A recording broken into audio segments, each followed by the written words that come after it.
Okay. Do I hear the music? I don't think. Oh, I'm just thinking. Okay, go on Nancy's Facebook page on your phone? You can go on Facebook or to the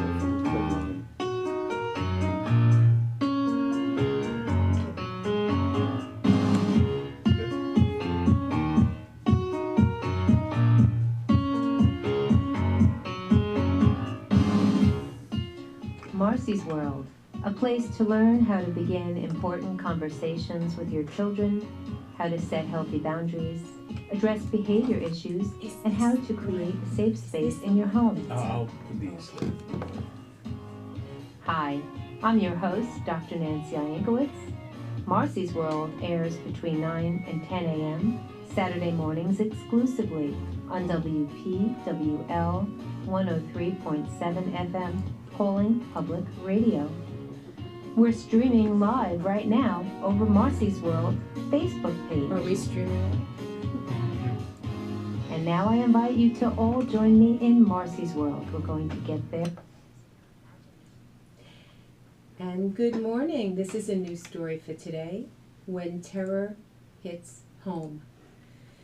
Weeks passed since the shooting at Hope's school. Nothing seemed the same. Attitudes changed, moods were somber. It was as if a dark cloud covered the entire community. Everyone felt the chilling reality that there was nowhere to hide. Hope stared blankly at the ceiling of her bedroom, as she had done every morning and every evening since the shooting at her school. The sun had not yet risen.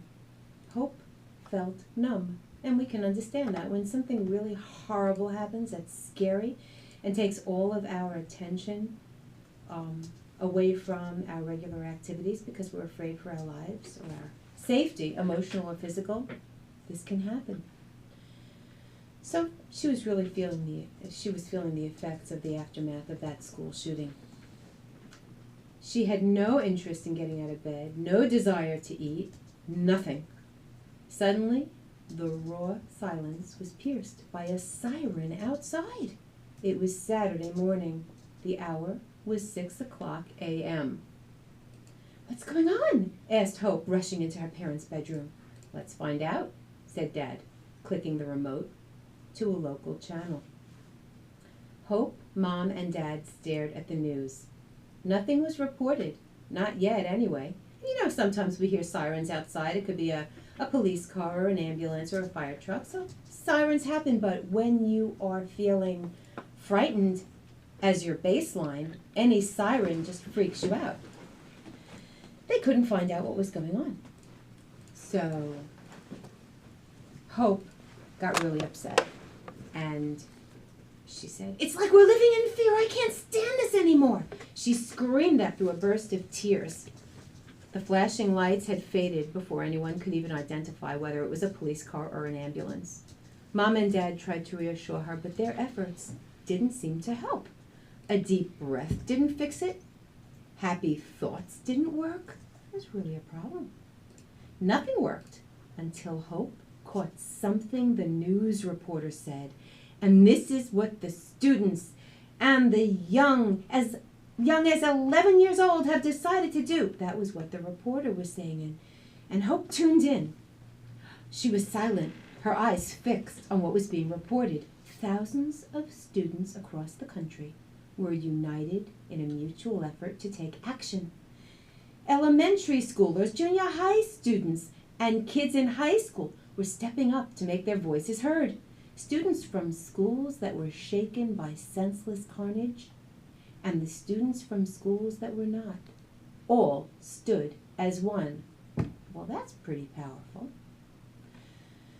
Hope felt energized. "That's what I want to do," she shouted with a burst of energy that seemed to lift her mood out of the sadness, helplessness, fear, and frustration that overshadowed her being up until that moment.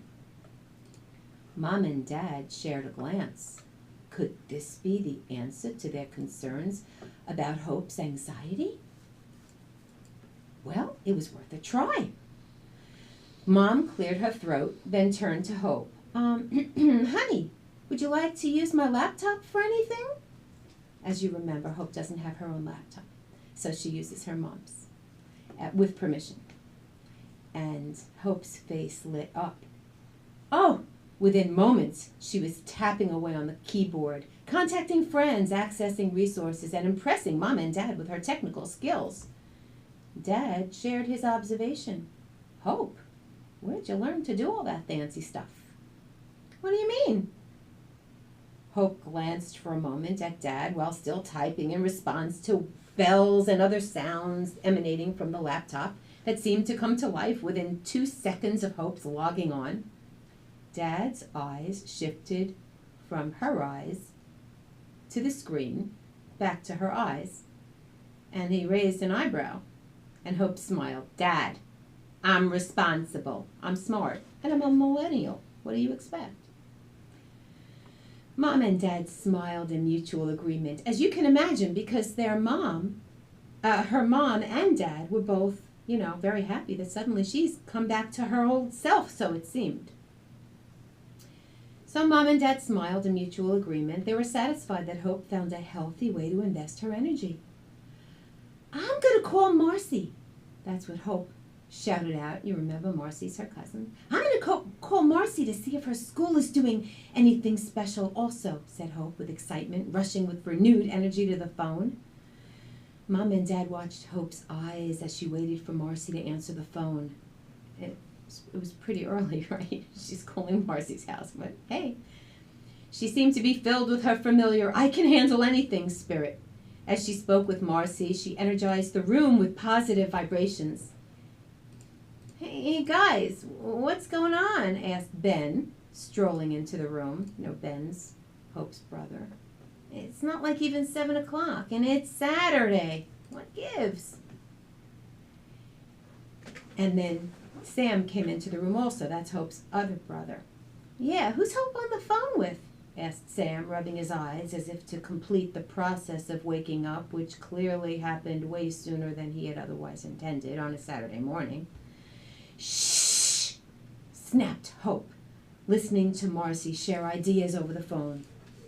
Marcy, you have to repeat that, said Hope, flashing her brothers a look. The monsters are awake and clueless. Then Hope glanced at Mom and Dad, whose eyes clearly agreed with their simultaneous nod, expressing how unacceptable her attitude towards her brothers was. So she was being rude to her brother, and Mom and Dad sort of called her out on it by glancing her way. Hope sighed into the phone. 1 second, Marcy. And turning to her brothers, she said, Sorry, guys. I'm in the middle of something important. Will you please be quiet? What could possibly be so important at 7 o'clock in the morning on a Saturday? Asked Ben rhetorically. Mom and Dad signaled for both boys to join them in the living room while Hope stayed on the phone in the kitchen. And so you get the picture. Okay. It's early on a Saturday morning. Hope was awakened by a siren. She was nervous because that was her baseline. She rushed to Mom and Dad, turned on the television. They saw that nothing new was going on in the community. But then Hope figured out, there's something they're saying, a bunch of students are getting together. And what she saw on the television was actually addressing her baseline. Okay, it was addressing her baseline depression and anxiety, not clinical depression, but she was really upset and really withdrawn, and she found a way out of it.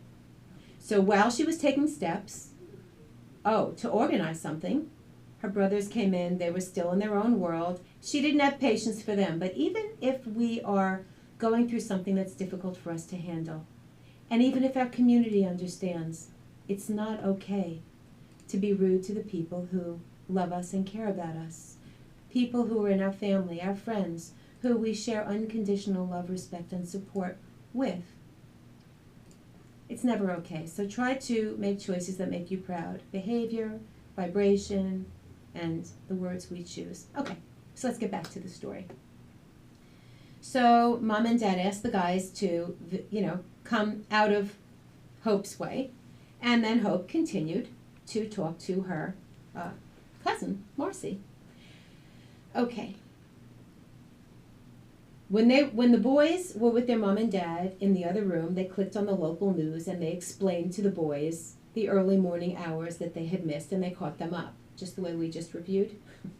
Mom and Dad did that with Ben and Sam. Okay. So throughout the weeks and months that followed, and so, they resolved their situation, and Marcy and Hope got off, the phone, and they made decisions about how they were going to handle the rest of the day. And they made plans that they implemented throughout the weeks and months that followed. And Hope marched with local groups and helped organize groups in neighboring schools, and even enlisted the support of Marcy's school with Marcy's help. And this empowered Marcy's family, as well as her classmates and all members of the local community who otherwise felt frustrated, frightened, or helpless in the wake of the school violence that shook their existence.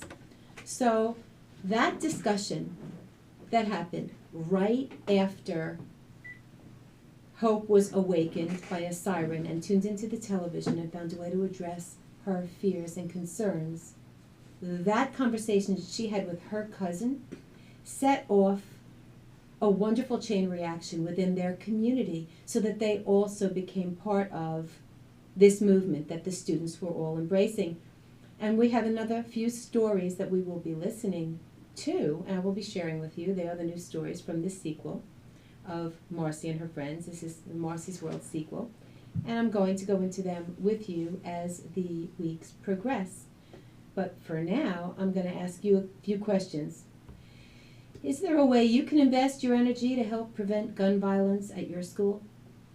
If your own school or one in a nearby community was already affected by gun violence, how have you been affected? How has your community responded? If you initiated or participated in a community response, did that lift your spirits? What helped you heal? I'd like to know. So feel free to call in or write to me directly at driankowitz@yahoo.com. And let me know if you'd like to be a guest on Marcy's World to share your experience. I'd like to hear about how you helped to heal your community, so let your voice be heard during our next broadcast. I'm not giving you the phone number right now because we are going to have a guest on the phone. And I'm very, very excited to speak with this guest that I'm going to tell you about. You've been listening to Marcy's World Live from the Rush Studio in Pawling.